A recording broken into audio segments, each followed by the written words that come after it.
আমাদের নবী, বিশ্ব নবী, সরদারে দু আলম নবী বলেন, ও সাহাবারা, মিসকিন কাকে বলে? সাহাবারা উত্তর দিলেন, ইয়া রাসূলুল্লাহ, ইয়া হাবিবাল্লাহ, মিসকিন তো ওই ব্যক্তিকে বলা হয় যার কোনো ঘর বাড়ি নাই, টাকা পয়সা নাই, এরকম ভাবে ঘর বাঁধার জন্য অতটুকু পরিমাণ তার জায়গা নাই, ওই ব্যক্তি হলো সব চাইতে বড় মিসকিন। তখন আমার নবী, বিশ্ব নবী,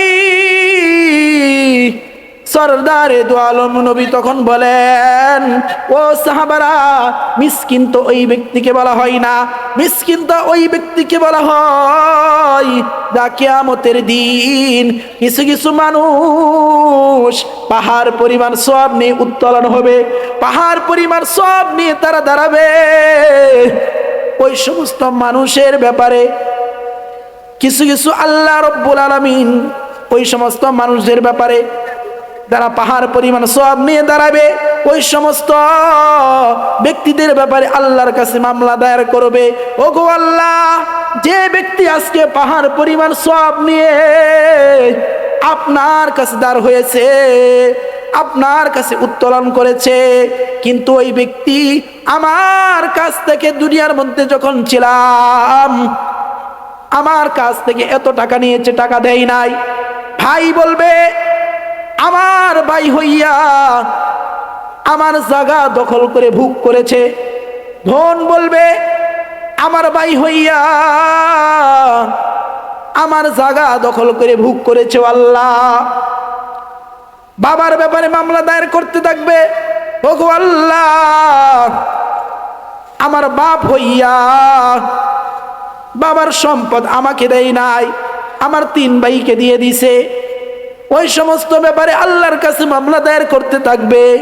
শুধু তাই নয়, প্রজারা এরকম ভাবে মেম্বার চেয়ারম্যানের ব্যাপারে মামলা দায়ের করতে থাকবে, আল্লাহ, এই পাহাড় পরিমাণ সওয়াব নিয়ে উত্তোলন যে হয়েছে, তারা জনগণের মাল আত্মসাৎ করেছে, জনগণের মাল আত্মসাৎ করেছে। ও মুসলমান, শুধু তাই নয়, পাহাড় পরিমাণ সব নিয়ে তারা দাঁড়াইবে। ওই সমস্ত ব্যাপারে মানুষ একের পর এক মামলা দায়ের করতে থাকবে। তখন আল্লাহ রব্বুল আলামিন বলবেন, ও পাহাড় পরিমাণ সব নিয়ে তুমি যে দাঁড়াইছো, তোমার ব্যাপারে যে মামলা দায়ের করেছে এগুলো সত্য না মিথ্যা? তখন সে মিথ্যার কোনো আশ্রয় নিতে পারবে না। তখন বলবেন, হ্যাঁ, সবগুলোই আল্লাহ সত্য। তখন আল্লাহ রব্বুল আলামিন বলবেন, তাহলে এখন তুমি ঋণ পরিশোধ করতে থাকো।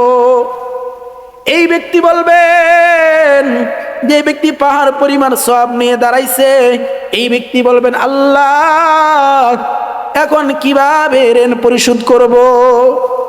আল্লাহ রব্বুল আলামিন তখন বলবেন, তুমি যে পাহাড় পরিমাণ সওয়াব নিয়ে দাঁড়াইছো, এই সওয়াব দিয়ে দিয়ে তোমার ঋণ পরিশোধ করতে থাকো।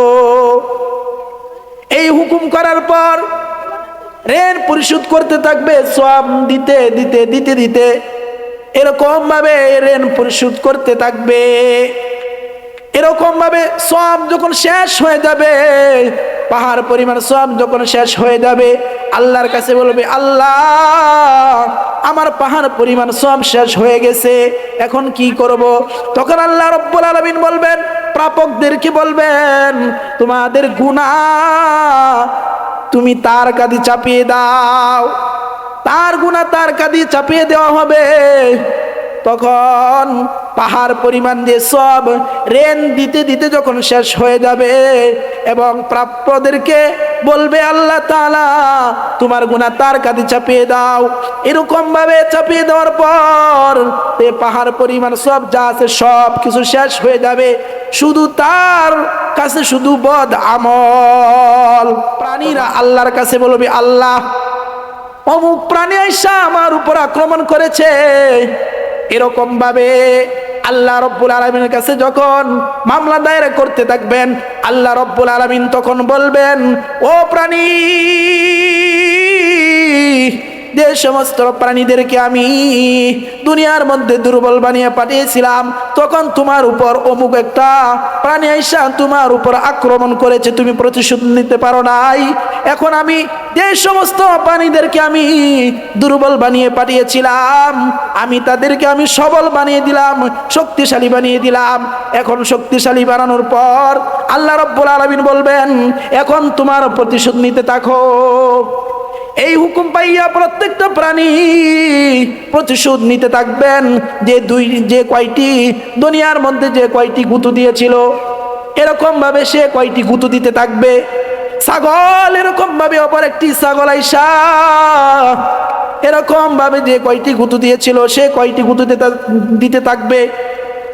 এরকম ভাবে প্রতিশোধ নেওয়া যখন শেষ হয়ে যাবে, আল্লাহ রাব্বুল আলামিন তখন বলবেন, ও প্রাণী জগৎ, এখন কি তোমাদের কোনো অভিযোগ আছে কিনা? প্রাণীরা বলবে, আল্লাহ, আমাদের আর কোনো অভিযোগ নাই, আমাদের আর কোনো অভিযোগ নাই। এতদিন পর্যন্ত আমাদের মধ্যে প্রতিশোধের আগুন দাউ দাউ করে চলতেছিল, আপনার এই হুকুম পাইয়া আমাদের এরকম আত্মা ঠান্ডা হয়ে গেছে। তখন আল্লাহ রাব্বুল আলামিন বলবেন, কুনু তুরাবা, তখন তোমরা মাটি হয়ে যাও। তখন তোমরা এরকম ভাবে তারা মাটি হয়ে যাইবে। তখন সমস্ত প্রাণীরা মাটি হয়ে যাইবে। আল্লাহ রাব্বুল আলামিন তাদেরকে কোনো হিসাব নিবে না। তখন এরকম ভাবে মানুষ এবং জিনরা এগুলো দৃশ্য দেখার পর তখন তারা বলতে থাকবে, হাই আফসুস, হাই আফসুস, দুনিয়ার মধ্যে কত মানুষের উপর আমরা জুলুম করেছি, কত মানুষের উপর আমরা অত্যাচার করেছি, কত মানুষের হক আমরা নষ্ট করেছি, টাকা পয়সা আমরা মেরে দিয়েছি। যেরকম ভাবে হিংস্র জানোয়ার হইয়া বাঁচতে পারে নাই, আজকে আমরা কিভাবে বাঁচবো? হিংস্র জানোয়ার তারাও যেরকম ভাবে আল্লাহ রাব্বুল আলামিনের কাছ থেকে মুক্তি পাইতে পারে নাই, এখন আমরা মানুষ হইয়া কিভাবে মুক্তি পাইব? এরকম ভাবে এই দৃশ্য দেখার পর সমস্ত মানুষ, যেগুলো মানুষ এরকম মানুষের উপর জুলুম করেছিল, তার আফসোস করে বলতে থাকবে, হায় আফসোস, হায় আফসোস। তখন আল্লাহ রাব্বুল আলামিন সূরা নাবার মধ্যে তাদের দৃশ্যটা এরকম ভাবে উল্লেখ করে দিয়েছেন, ওয়া ইয়াকুলুল কাফিরু ইয়া লাইতানি কুনতু তুরাবা, হায় আফসোস, হায় আফসোস, আমাদেরকে আশরাফুল মাখলুকাত না বানাইয়া যদি হিংস্র জানোয়ার বানাইতেন তাহলে আজকে আমরা মাটি হয়ে যেতাম। এই জন্য তারা আফসোস করে বলতে থাকবে, হায় আফসোস, তারা প্রাণী হইয়া আল্লাহর কাছ থেকে মুক্তি পেতে পারে নাই। আমরা তো দুনিয়ার মধ্যে কত মানুষের হক নষ্ট করেছি, কত মানুষের টাকা পয়সা আমরা মেরে দিয়েছি, কত মানুষের কাছ থেকে এরকম ভাবে টাকা পয়সা এনে আমরা আত্মসাৎ করেছি, জনগণের মাল আমরা আত্মসাৎ করেছি, কিভাবে আজকে আমরা মুক্তি পাবো? এরকম ভাবে আফসোস করে বলতে থাকবে। এই জন্য আল্লাহ রাব্বুল আলামিন বলেন, বান্দা, আমার হক চাইলে আমি মাফ করে দিতে পারবো, কিন্তু বান্দা, তুমি যদি মানুষের হক নষ্ট করো, এটা আমি মাফ করতে পারবো না। তুমি যার হক নষ্ট করেছো তার কাছে গিয়ে ক্ষমা চেয়ে নিতে হবে। সহিহ মুসলিমের মধ্যে এসেছে, আমাদের নবী, বিশ্ব নবী, সরদারে দু আলম নবী বলেন, ও সাহাবারা, মিসকিন কাকে বলে? সাহাবারা উত্তর দিলেন, ইয়া রাসূলুল্লাহ, ইয়া হাবিবাল্লাহ, মিসকিন তো ওই ব্যক্তিকে বলা হয় যার কোনো ঘর বাড়ি নাই, টাকা পয়সা নাই, এরকম ভাবে ঘর বাঁধার জন্য অতটুকু পরিমাণ তার জায়গা নাই, ওই ব্যক্তি হলো সব চাইতে বড় মিসকিন। তখন আমার নবী, বিশ্ব নবী, সরদারে দু আলম নবী তখন বলেন, ও সাহাবারা, মিসকিন তো ওই ব্যক্তিকে বলা হয় না, মিসকিন তো ওই ব্যক্তিকে বলা হয় যা কিয়ামতের দিন কিছু কিছু মানুষ পাহাড় পরিমাণ সওয়াব নিয়ে উত্তোলন হবে, পাহাড় পরিমাণ সওয়াব নিয়ে তারা দাঁড়াবে। ওই সমস্ত মানুষের ব্যাপারে কিছু কিছু আল্লাহ রাব্বুল আলামিন ওই সমস্ত মানুষদের ব্যাপারে যারা পাহাড় পরিমাণ সওয়াব নিয়ে দাঁড়াবে, ওই সমস্ত ব্যক্তিদের ব্যাপারে আল্লাহর কাছে মামলা দায়ের করবে। ওগো আল্লাহ, যে ব্যক্তি আজকে পাহাড় পরিমাণ সওয়াব নিয়ে আপনার কাছে দাঁড় হয়েছে, আপনার কাছে উত্তোলন করেছে, কিন্তু ওই ব্যক্তি আমার কাছ থেকে দুনিয়ার মধ্যে যখন ছিলাম আমার কাছ থেকে এত টাকা নিয়েছে, টাকা দেয় নাই। ভাই বলবে আমার ভাই হইয়া আমার জায়গা দখল করে ভোগ করেছে। বোন বলবে আমার ভাই হইয়া আমার জায়গা দখল করে ভোগ করেছে আল্লাহ। বাবার ব্যাপারে মামলা দায়ের করতে থাকবে। ওগো আল্লাহ, আমার বাপ হইয়া বাবার সম্পদ আমাকে দেয় নাই, আমার 3 ভাইকে দিয়ে দিছে। ওই সমস্ত ব্যাপারে আল্লাহর কাছে মামলা দায়ের করতে থাকবে। শুধু তাই নয়, প্রজারা এরকম ভাবে মেম্বার চেয়ারম্যানের ব্যাপারে মামলা দায়ের করতে থাকবে। আল্লাহ, এই পাহাড় পরিমাণ সওয়াব নিয়ে উত্তোলন যে হয়েছে, তারা জনগণের মাল আত্মসাৎ করেছে, জনগণের মাল আত্মসাৎ করেছে। ও মুসলমান, শুধু তাই নয়, পাহাড় পরিমাণ সব নিয়ে তারা দাঁড়াইবে। ওই সমস্ত ব্যাপারে মানুষ একের পর এক মামলা দায়ের করতে থাকবে। তখন আল্লাহ রব্বুল আলামিন বলবেন, ও পাহাড় পরিমাণ সব নিয়ে তুমি যে দাঁড়াইছো, তোমার ব্যাপারে যে মামলা দায়ের করেছে এগুলো সত্য না মিথ্যা? তখন সে মিথ্যার কোনো আশ্রয় নিতে পারবে না। তখন বলবেন, হ্যাঁ, সবগুলোই আল্লাহ সত্য। তখন আল্লাহ রব্বুল আলামিন বলবেন, তাহলে এখন তুমি ঋণ পরিশোধ করতে থাকো। এই ব্যক্তি বলবেন, যে ব্যক্তি পাহাড় পরিমাণ সওয়াব নিয়ে দাঁড়াইছে, এই ব্যক্তি বলবেন, আল্লাহ, এখন কিভাবে ঋণ পরিশোধ করব? আল্লাহ রব্বুল আলামিন তখন বলবেন, তুমি যে পাহাড় পরিমাণ সওয়াব নিয়ে দাঁড়াইছো, এই সওয়াব দিয়ে দিয়ে তোমার ঋণ পরিশোধ করতে থাকো। এই হুকুম করার পর ঋণ পরিশোধ করতে থাকবে, সওয়াব দিতে দিতে দিতে দিতে এরকম ভাবে ঋণ পরিশোধ করতে থাকবে।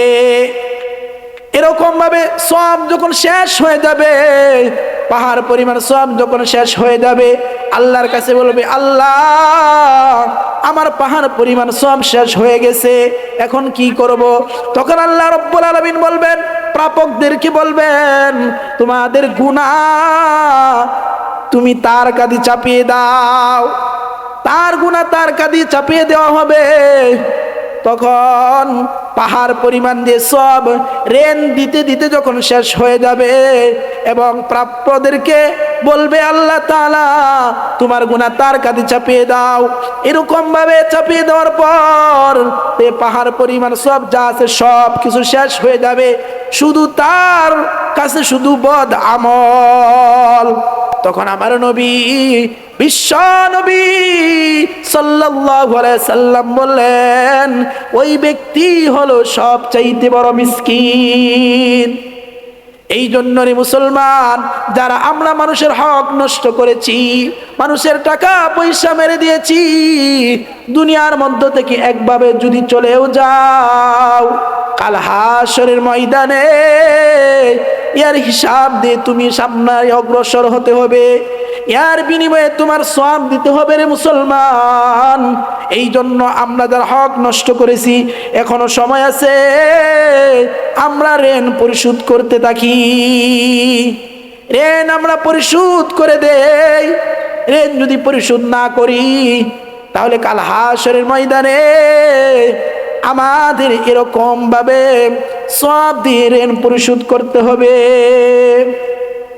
এই জন্য আল্লাহ রব্বুল আলামিন বলেন, বান্দা, আমার হক চাইলে আমি মাফ করে দিতে পারি, কিন্তু তুমি যে বান্দার হক নষ্ট করেছো, এই হক আমি মাফ করতে পারবো না। এগুলো তুমি তার কাছে গিয়ে ক্ষমা চেয়ে নিতে হবে।